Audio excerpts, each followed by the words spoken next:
Welcome to Breaking Banks, the #1 global fintech radio show and podcast.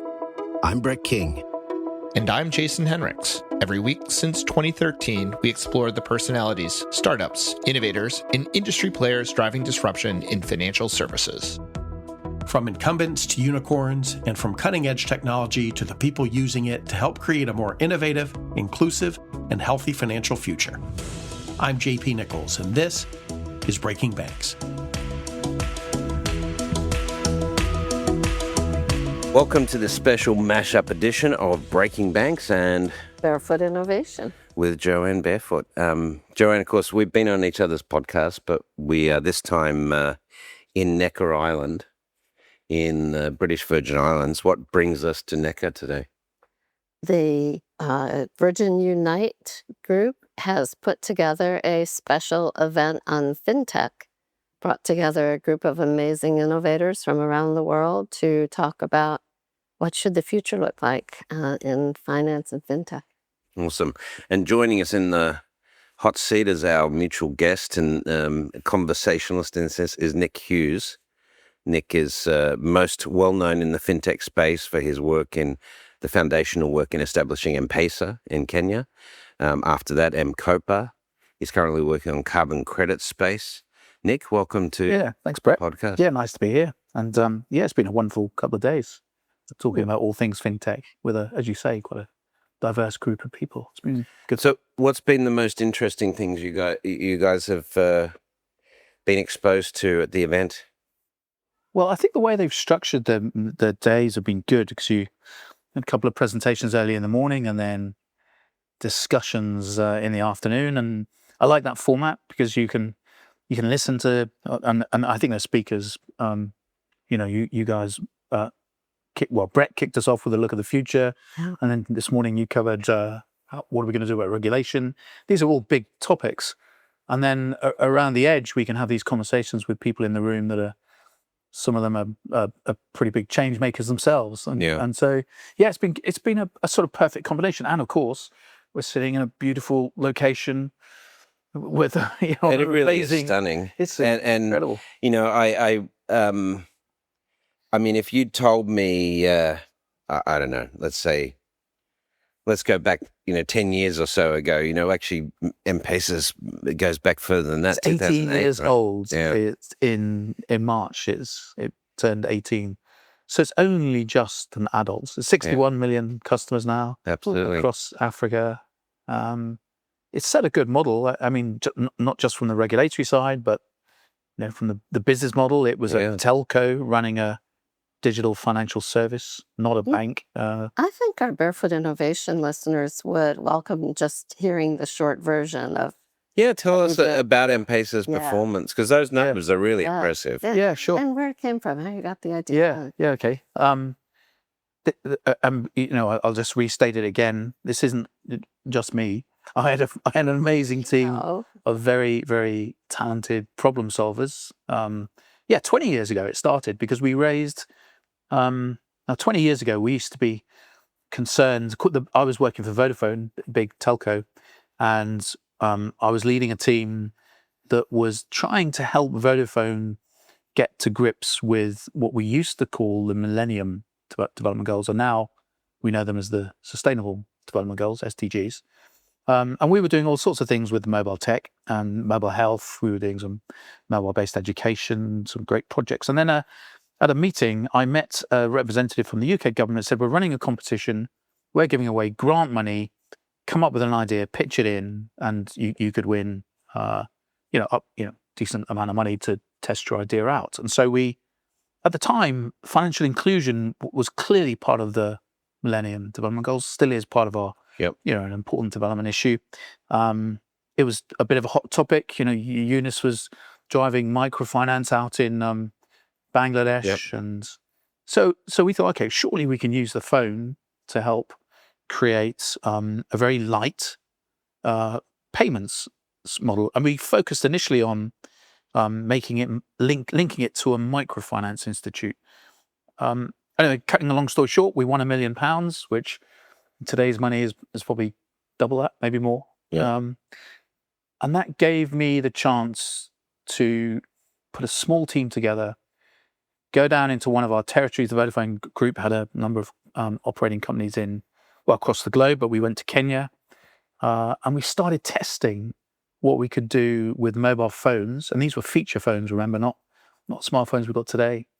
And we eventually said, okay, let's find a town, let's sign up about 500 members of a microfinance institute, and then allow them to disperse loans on the platform and make repayments. And again, I'm shortening what was quite a complex build. We couldn't find a platform that was relevant, so we built our own. We found we had a brilliant team based out of Cambridge in the UK who did some built us a rudimentary digital money platform. We just watched what these 500 or so pilot users did with it. And instead of paying the microfinance industry, we suddenly saw them like storing money on their wallets. We built a very simple wallet. And they started moving money between themselves, irrespective of what they had to pay back to the microfinance institute. And so in a sort of it never really happened in an epiphany type, strike of lightning, and M-Pesa was born. But out of that experiment, we said, okay, let's build a P2P money transfer system. And we launched. It was really one of the first peer-to-peer, wasn't it? Yeah, it really was. People were. There were a couple of places around the globe where people were using text messaging to instruct a bank transfer. This is 20 years ago. Yeah. People were actually informally, because you can move airtime around it's almost like a proxy currency. So people would trade airtime, which is it's very, very similar. What is e-value? But this was the first proper cash in, cash out, load cash into your wallet, use that wallet to do a number of things. And it sort of grew from that. We very quickly got to 1 million customers, then 5 million, then 10 million, by solving the very simple problem of how do I move money between A and B, send money home was the strap line. And it just sort of grew very, very quickly from there. And it became known as mobile money. Mobile money, yeah. So when did it get that moniker? Do you remember? Well, the project that we pitched in to the UK government to win the money from was called Mobile Microfinance. Okay. And then we sort of shortened that to Mobile Money. And then the name came from the Kenyan team. So, well, money is pesa. And, that's a word. Swahili, lots of Swahili for money. You see, pesa, peso, it's very common, it's linked in many languages to money. So we went M for mobile. It's really not very scientific. M-Pesa. Yeah. And then M-Pesa today, of course, is almost it's like a verb. We M-Pesa and some money. And that was the start. A pretty simple proposition. And who would have guessed that 18, 20 years later, you'd be on a bike riding up a hill with Richard Branson? That's true. Yeah. Not able to talk about mobile money because I was out of puff, but he wasn't out of puff, which is he's a remarkable guy at his age. He's so fit and healthy. He led a walk today, a few K around Necker Island, climbing on the rocks of the seashore. Just incredible to see how active and switched on he is. We went out in one of the little catamaran yachts, and 5 or 6 of us on their little sailing dinghy, and then suddenly shooting past us on a kite surfer, Branson, like shouting at us as he literally missed us by about a meter. And he's an inspirational guy. It's his home now. Yeah. So, Joanne, you talked about the regulatory environment, but what have you found most interesting about the gathering of people here? Partly it's the cross-section of people who are here. Nick, I was so excited to see that you were going to be here because I've known Brett for years, but I didn't know you, and you're a legend. And there are a lot of other really interesting people here. They're from all over the world, nearly every continent, maybe. Different types of efforts. A lot of them, I know we're going to talk about this, a lot of them focused on climate. Yep. And a lot of them focused on just doing good through fintech is really the theme of it. Yeah. How do we elicit change? Yeah. And on the regulatory side, my message to the group is people can be aspirational and dream all they want, but if you have a financial product, you're going to have to work in a regulatory system that can let it thrive, or it'll never reach its potential. And we should give equal attention to the regulatory issues. And my listeners and yours too, Brad, have heard me say a million times that the regulators are smart and dedicated and capable and all of it, but it's really a challenge for them to keep up with the pace of tech change today and the mold-breaking nature of the change. And we all need to, I think we need to work together more to solve it. I don't know how you avoid the conclusion that regulation is increasingly a technology play. You know? It has to be. Yeah. It has to be. You can't regulate AI-operated financial systems with piece of paper and yellow highlighters, right? Clipboards. Yeah, if you've got risks in AI, you've got to use AI to deal with them. There's no doubt about it. And I think regulators increasingly realize that, but there's a long journey ahead. Yeah. What struck me from your talk, Joe, is the fact that this is not a technical challenge in front of us. Yeah. We've got the technology to do this, to move money seamlessly and frictionless almost between individuals and organizations and entities and increasingly embedded finance. So it's not a technology constraint, it's a regulatory one, and some of the inertia potentially from the incumbents, protecting grounds. I see both nodding. That's a slightly sensitive space for banks and regulated financial institutions are regulated for a good reason. But you're right. Like we could. The technology is not the constraining factor. It's how we deploy it, and if we're allowed to deploy it. I mean, M-Pesa is a case in point. When you guys entered the market in Kenya, financial inclusion was at about 24%. Banks had reached less than 20% actually in Kenya. Yeah, less than 20%. And now it's effectively 100% of the adult population. Yeah, if you want an adult, you're almost certainly going to have, if it's not an investment account, it'll be a MTN or an AirTouch or another digital wallet. Yeah. So we've already seen that financial inclusion could be dramatically impacted by mobile tech and things like that. But the other thing that we looked at tackling potentially is, where we, from a regulatory perspective, what else could we do with fintech? Yes. And it was interesting. We've talked about digital inclusion and financial inclusion in the event, but there were some more lofty goals looking at climate potentially, and we had the founder of our Maze network, Matt, talking about his incredible journey and his story in terms of becoming one of the largest non-government charity operators globally, really making a big difference. And of course, the Virgin Unite. Compelling personal story. Oh, yeah. Just really stunning. Amazing story. Yeah. But it shows the possibilities, Well, so you kicked us off, Brett. Seems like a week ago, but it says 2 days ago, I guess.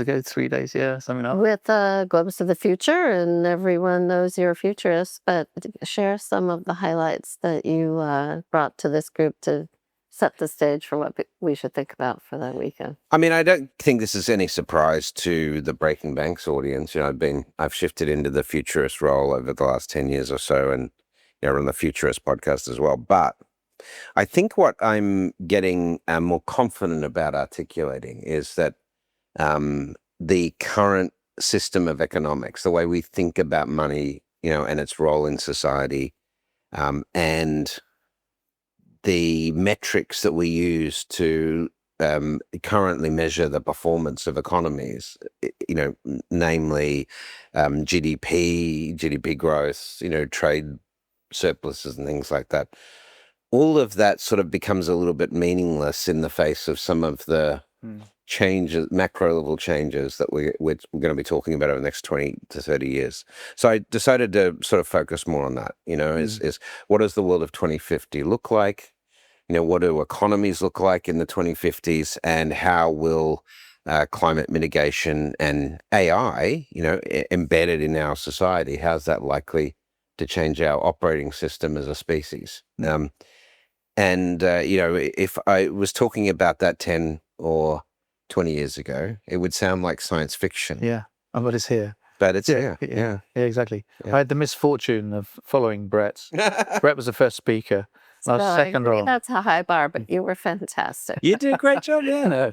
Well, I think what you touched on, which is exciting, is what are we going to use fintech for? So it's here, we can do it, but for me, we can start to bring it into solving some of these other challenges, such as how can we link payments to carbon? Good data for carbon projects, reliable, verifiable, auditable data that prove carbon is being removed or avoided. Let's link that to a payment, a digital payment. We can do that, and so that's the sort of thing that excites me. But you think beyond that, you think fintech into health, fintech into agricultural value chains. It's the application of fintech that there's so much potential. Even open banking, which is sort of is been somewhat controversial in some markets. There's been arguments that even though open banking has been broadly accepted in places like the UK, in the EU, that it hasn't really, what has it resulted in terms of, specific traction.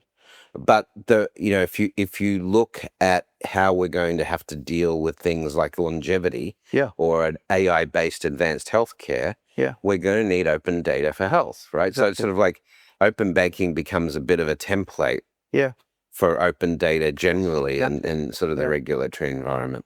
I think that's right. And I think if you can get regulation right in finance, which is so complicated and fraught, then that template can work probably most anywhere, whereas it doesn't really necessarily work the other way around. But, on climate, Nick, I'd love to have you talk about your new initiative. It was fascinating to hear about it. Great. Again, early stage idea, but I'm building a platform that allows buyers of carbon credits. I mean, the carbon markets are a big and complex space themselves. In fact, you've got compliance, regulated carbon markets and voluntary carbon markets. And the voluntary markets have taken a bit of a battering in the last couple of years because of the difficulty of proving that carbon is being reduced or removed. And there have been a few exposures in the media about these flaky projects with no data and huge amounts of money, tens of millions of money going missing for carbon projects, which are nothing more than, what somebody's decided to write on a piece of paper. And so when I took another business I started called Mcopa, co-founded with a guy called Jesse Moore, 12 years ago now. But we took that company. We were providing Pico solar for households initially, and we were displacing kerosene in the household across Africa. And so there was a carbon opportunity because you kick the kerosene out and you bring clean energy in. And so we went through the verification process, and it took years, cost us hundreds of thousands of dollars. We sold our credits to Microsoft, barely washed our face with them. I thought this system of getting into the carbon markets is archaic. So that was the seed for let's build a digital platform that does that. And it's been a hard time to raise new money, but we successfully closed the seed round just over a year ago, and we're now building a digital. It's a fintech play, actually. It is, because what we're doing is linking money to data. So the data prove the carbon reduction has happened. Either it's a biochar facility in Kenya or it's a solar irrigation installation in Uganda. We monitor that equipment and the project, capture the data, fully auditable. We write a protocol to bring it to the cloud. We create a unit of carbon, which is typically a ton of CO2e or CO2 equivalent. And then we allow buyers to come onto the platform and look right all the way down to the source of the data if they want to, but they have the confidence that a third party has vetted that data set. And so, and then they purchase that digital carbon certificate off the platform. And so we're sort of tokenizing the carbon data and allowing a buyer of carbon credits to, and the money can go all the way down to the M-Pesa account of a farmer using a solar irrigation unit, or a woman in the home using an electric cook stove, not a charcoal cook stove. We can see the funds go all the way from the buyer to the project. Or back it's sort of doable. Again, it's not the technology. We know how to do that. We can move 10 euros or dollars This is the point. to 1,000 shillings in an M-Pesa account. It's, can we get the market to accept that that's a good proposition? And I think we've got some good supporters. In fact, funnily enough, it's some UK government money that's come in through an organisation called FSD Africa, Financial Sector Deepening Africa, and an impact investor. And we're testing it now. Yeah, no, I shared a little bit about it at this event because I think, as you said, John, there's quite a few people in that room who are motivated to think about fintech and sustainable development. And this, I think, is a good example of how we can use fintech to solve a sustainable challenge. But even if you're looking at sort of digital twin operations and AI, measuring the world, right, tokenizing, then that's a prototype of that type of system. Definitely. As well. Yeah, absolutely, and make it auditable. Make it fully transparent. Anyone can come in, look at the protocol, look at how we've calculated that. There was a bit of a debate. I don't know if you got involved. Do you need a blockchain in there as well? And the distributed blockchain fans will say, yes, that's your true sort of path to total trust. But I'm sort of, I can see an opportunity eventually for almost like a carbon coin on a distributed blockchain. But right now, I sort of think good digital engineering. We run a ledger. We run an event-based ledger. So we have the immutable record of data in and who's bought in, who's sold it. But it's not a distributed ledger. That feels like it might be an overcomplication right now, but you can sort of see where this might go. But just good digital engineering. There's the data. Here's the e-money. Link the money. So as the carbon data approved reductions are being made, money is flowing in exchange for that digital carbon certificate. So, but to Joanne's point, it's not a technology problem. Solving climate change is not a technology problem. No. We can extract carbon. It's not commercially viable right now. We can shift to renewable energy stores, but battery tech isn't commercially viable. So it's not, when we argue for why we haven't done these things often, it's not that we have a technology hurdle we've got to go over. Yeah. It's just a policy and economic hurdle. Yeah. I think there are areas where the technology is only recently or not quite there in some of the areas we would like, but there's so much that can be done with what we have. Yeah. And as you said, Nick, we at AIR have done some work on carbon markets and climate. And this point that you're making, that the system that we have had has been kind of built on a foundation of sand, and that you can't easily tell in most cases whether the carbon is actually being. No, you can't, and that's been a problem. The metrics key, and then combining that with something that's easy to audit and prove and is transparent. I think it's really, really exciting. Yeah, it could be. I mean, again, it's. Or run a risk of oversimplifying, but I think I've got a great team again. I've got a new company called 4R Digital, but the team there have come through M-Pesa. Many of them have worked on M-Pesa. They came with me into M-Copa, and they're sort of all excited to one more twirl around the dance floor and see if we can make this platform, this carbon value exchange platform, work. But I think we can. In fact, I know we can. It'll be about acceptance and regulatory context, and can we get buyers to trust this system? Yeah. Can we get sellers to come on board because they can see a new revenue opportunity? So I'm not saying it's a panacea and we're going to because there'll be a lot of bumps along the road, but I do think we can. Yeah, no. But another cool thing that you're doing is offsetting the carbon footprint of this event. From this event, Which is thank you pretty for raising that. in here. Yeah, it's the first time they've had a carbon neutral event at Necker Island. Yeah, exactly. Yeah, so we've calculated the footprint of the event, which a lot of 90% of it will be from people's flights. Yeah, and then we gave people a choice from a tiny little mini site we set up to pick a project or two, and then we'll purchase credits from those projects. Yeah, very cool, very creative. This show is brought to you by Alloy Labs. As much as we love talking on the show, we believe that action is more valuable than talk. Alloy Labs is the industry leader in helping fearless bankers drive exponential growth through collaboration, exclusive partnerships, and powerful network effects that give them an unfair advantage. Learn more at alloylabs.com. Alloy Labs, banking unbound. So talk some more, Brad, about let me ask you this. What have you found most interesting here? You've been deeply thinking these issues. You see the whole world. Were telling us where you're heading next and so on. You're everywhere. What's been most interesting? I mean, I guess it's not a surprise, but, I managed to sit down and have a one-on-one with Richard on, many of the topics that I covered in the keynote. And he knew all the data points that I did. And I spend my life, researching this stuff and figuring it out, and often, for the purpose of putting it on the page and, putting the data behind it. And Richard just had all that data in his head. So he's often thought about this.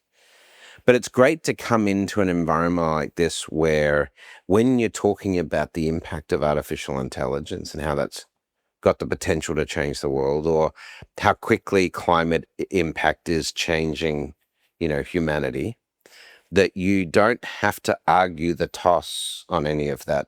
It's just about problem solving. And the people that are here are, and I know there'll be people listening to this who maybe have a doubt whether climate change is man-made or even if it exists, or whether it's a natural cycle versus anthropomorphic climate change.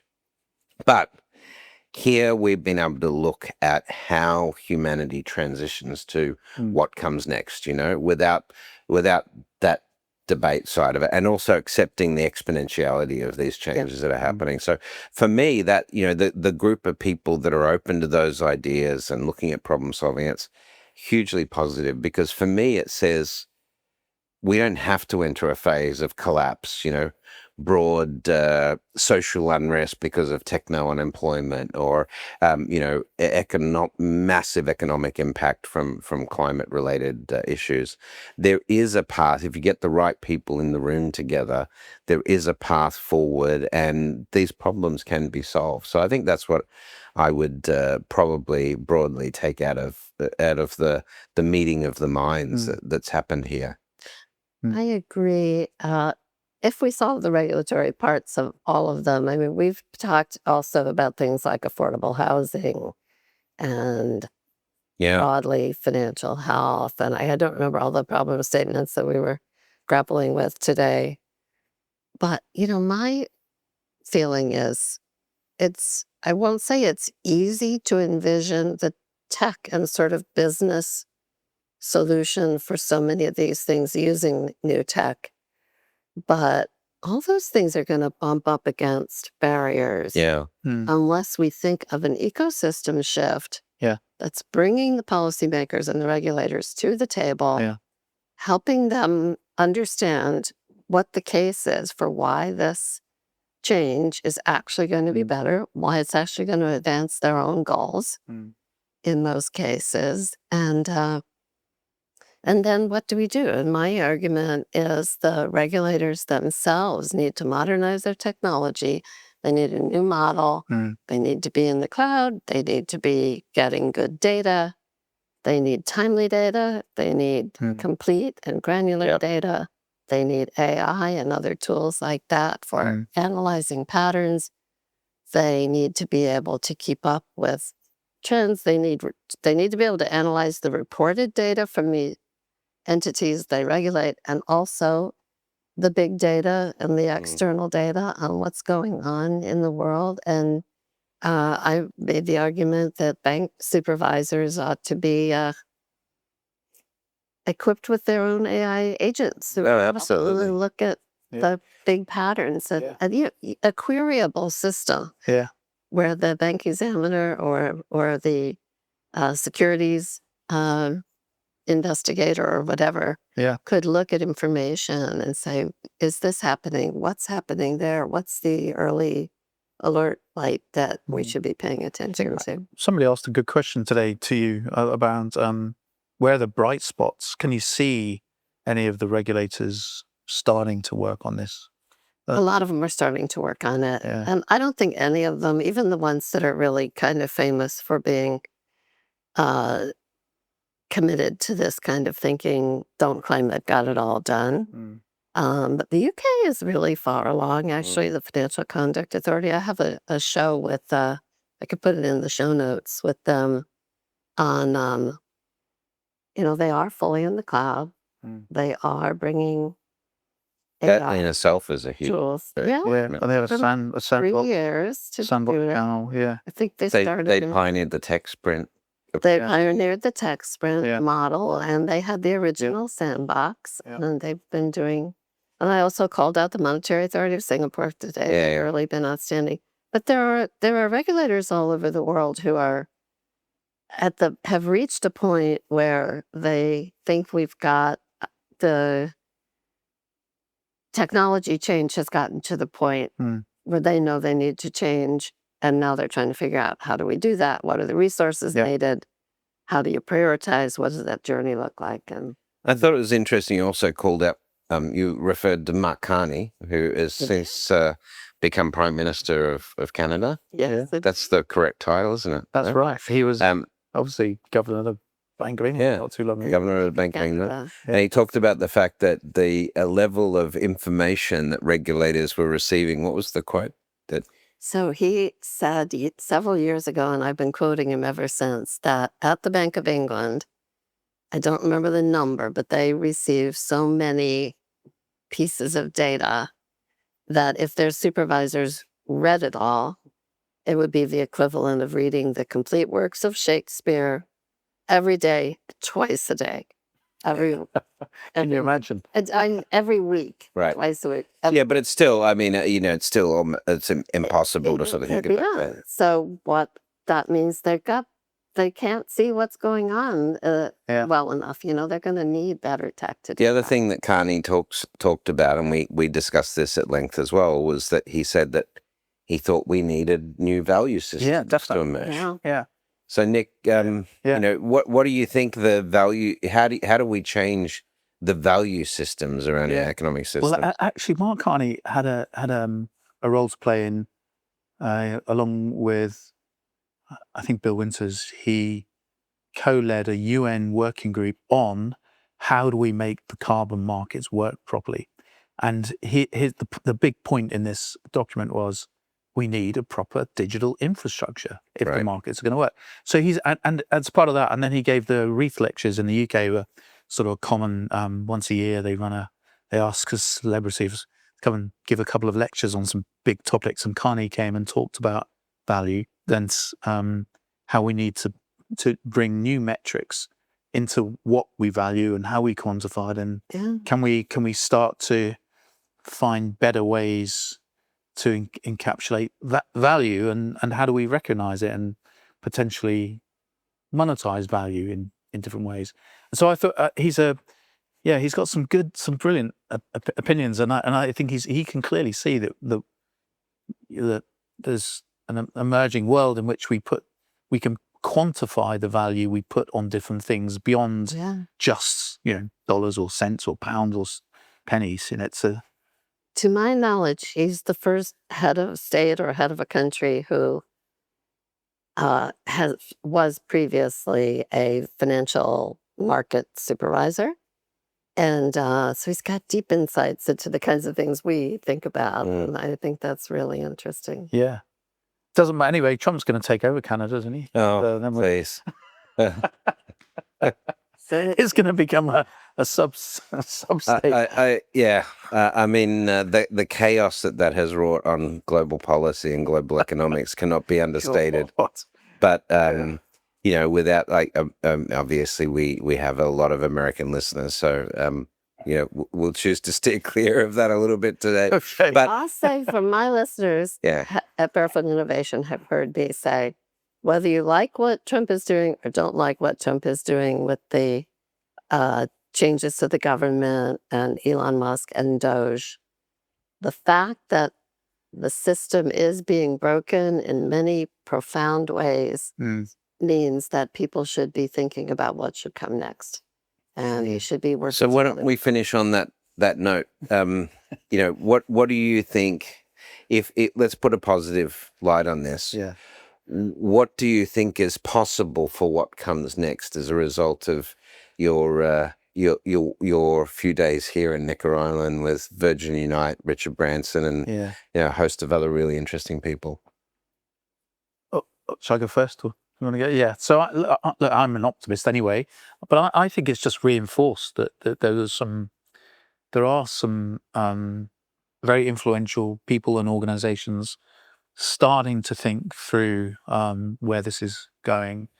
The pace is fast, and these external factors we see in the world today are sort of distressing on one level. But it depends how you look at it, isn't it? It's change, as you say, Joe. It's change is happening. We're going to move to a new state of some sorts. That's potentially a big opportunity if you look at it with an optimistic lens. Yeah. But I think we have to. I agree. And the thing that I think I'll add is that what's wonderful about this event, and frankly, what is, I think, the secret to practically everything going on here is that people need to come out of their silos and break down the walls of silos and work together. Yeah. And this event is designed to do that, to bring people together from different countries, different industries, different backgrounds. And the combination of problem-solving perspectives, resources, networks, and so on, when you put them together against a problem that one group has been trying to solve with with limited success for a long time. Yeah, I agree. How about you, Brett? I think for me, I realize being with this group of people, it gives me actually great optimism.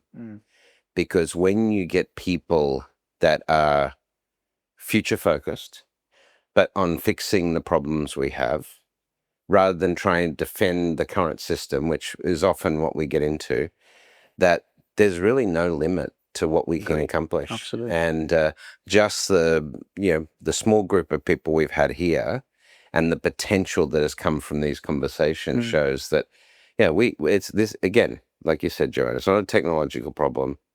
It mainly comes down to economics and politics these days. Absolutely.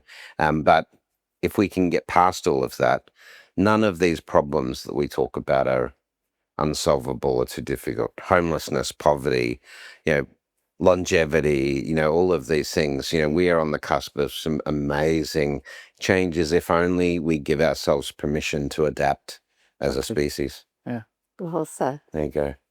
So let's wrap it up. How can people find out more about the Barefoot Innovation podcast and what you're doing at the Alliance for Innovative Regulation? Yes, thank you. So the AIR website is regulationinnovation.org. And there you can find the podcast show. Lots of interesting work we are doing all over the world. We've got projects in Africa. We've got projects really all over the world. And white papers and roundtables and a lot of exciting things. Very cool. And how about you, Nick? Yeah. So, 4R Digital is the new company. There's not a lot out there yet. We're sort of fresh out of the blocks, but you can go to 4rdigital.com. That's the number 4, the letter R, digital.com. I'm a big believer in the fourth revolution. So 4R Digital. Yeah. And then, look me up on LinkedIn. Yeah, very happy. Awesome. And Brett, for those who are listening on the Barefoot platform or the Air platform, how do they find you? You can check me out on LinkedIn. I'm on social, Brett King, of course, brettking.com, and check out provoke.fm for access to both the Breaking Banks podcast and the Futurists podcast, which are two of world category leading podcasts in their space. So For sure. thanks for joining us. And that's it for this week. Yeah, good to be with you. That's it for another week of the world's #1 fintech podcast and radio show, Breaking Banks. This episode was produced by our US-based production team, including producer Elizabeth Severance, audio engineer Kevin Hersham, with social media support from Sylvie Johnson. If you like this episode, don't forget to tweet it out or post it on your favorite social media, or leave us a 5-star review on iTunes, Google Podcasts, Facebook, or wherever it is that you listen to our show. Those actions help other people find our podcast, and in return, that helps us build an audience that can be supported by sponsorship so we can continue to provide you with our award-winning content every week. Thanks again for joining us. We'll see you on Breaking Banks next week.